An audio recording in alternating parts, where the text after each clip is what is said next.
கோல்டுல முதலீடு பண்ணியிருக்கேன், ரியல் எஸ்டேட்ல முதலீடு பண்ணியிருக்கேன். இது சரியா தவறான்னு நிறைய பேர் கேட்குறாங்க. எந்த ஒரு முதலீடுமே சரி தவறு அப்படிங்கிறது கிடையாது.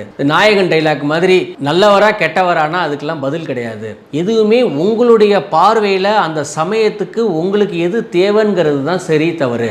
இது ஒரு உதாரணம் மூலமாக சொல்கிறேன். நீங்கள் ஒரு 5 வருஷம் ஒரு 10 வருஷம் முன்னாடி சென்ட்ரல் ஸ்டேஷன்லாம் போனீங்கன்னா நிறைய ரெட் கலர் கூலி இருப்பாங்க. இப்போ பார்த்தீங்கன்னா கொஞ்சம் கூலியெல்லாம் கம்மியாக இருக்காங்க. இப்போ பார்த்தீங்கன்னா எல்லாரும் நம்ம ட்ராலி யூஸ் பண்ணிட்டு இருக்கோம். ட்ராலி யூஸ் பண்ணதுனால அந்த கூலியோடைய தேவையை ரொம்ப கம்மியாயிடுச்சு. இப்போ கூலியோடைய பார்வையில் அந்த ட்ராலி சரியில்லை, ஆனால் உங்கள் பார்வையில் அந்த ட்ராலி நல்லது.